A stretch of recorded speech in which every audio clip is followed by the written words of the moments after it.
আজকে সকালবেলা খাবার নিয়ে চলে এলাম। খাবার হচ্ছে আজকে টিফিনে আজকে যেহেতু আজকে নিরামিষ, সে কারণের জন্য বললো যে কিছু করার দরকার নেই, আজকে ইডলি।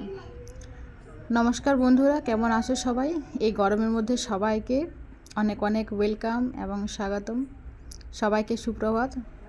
এই গরমের মধ্যে সবাই সুস্থ থেকো এবং বাড়ির মধ্যে থেকেও খুব ভালো থেকো। তো সকালবেলা টিফিনটা করে নিয়েছি, এখন বাজে হচ্ছে 8:30 মতো।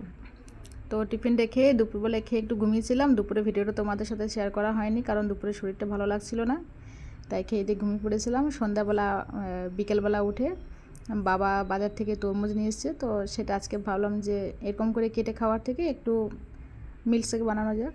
তো সব কিছু কেটে কুটে রেডি করেছি, কিন্তু সব জিনিসই ঘরে মোটামুটি রয়েছে, আর গুঁড়ো দুধ ছিল না, সেই জন্য আর কি ছেলেকে একটু দোকানে পাঠিয়েছিলাম দুধ আনতে। আর এদিকে মা বলছে বেগুনি করেছি, তাহলে একটু চা বেগুনি একটু টিফিন হয়ে যাক সন্ধ্যাবেলা, তারপরে মিল্কশেকটা বানাবি।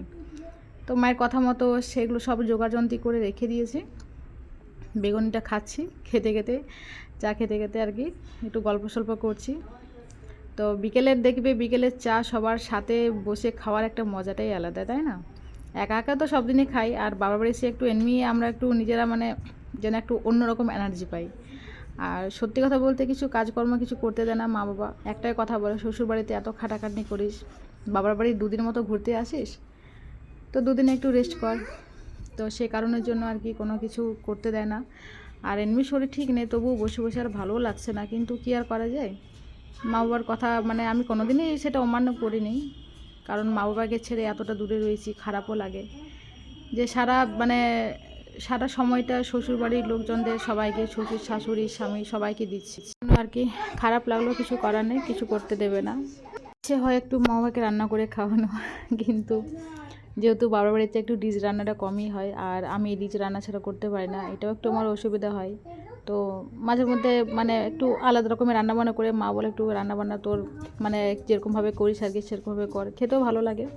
তো বাবার শরীরের কারণে বাবা বেশি রিচটা পছন্দ করে না খেতে, তো হালকা মতো করি। তো এই সকল জিনিসগুলো একা ঘরের মা তো করে না কিছুই। তো আমি ভাবলাম যে এটা আমি করেছিলাম, যেহেতু খেতে বেশ ভালো লেগেছিলো, তার জন্য ভাবলাম আজকে তরমুজগুলো নষ্ট এইভাবে না করে তাহলে মিক্সেকটা বানিয়ে খেলে সবাই মিলে একটু খেতে বেশ আনন্দ হবে। ওই জন্য আর কি এগুলো সব করলাম। আর আমার বোন এগুলো সব কাটাকুটি করে দিয়েছিল। তরমুজটা আমি একটু কেটেছি, আর বাকিগুলো আমার বোনই সব কিছু জোগাড় করেছে। ওকে একটু শিখিয়ে দিলাম যেরকমভাবে করে খাবি, শরীরও ভালো থাকে, আর গরমের মধ্যে এগুলো খাওয়াও ভালো। তো ওই জন্য বোনকে বললাম যে আমি ভিডিওটা করি, তুই একটু ঢেলে দে।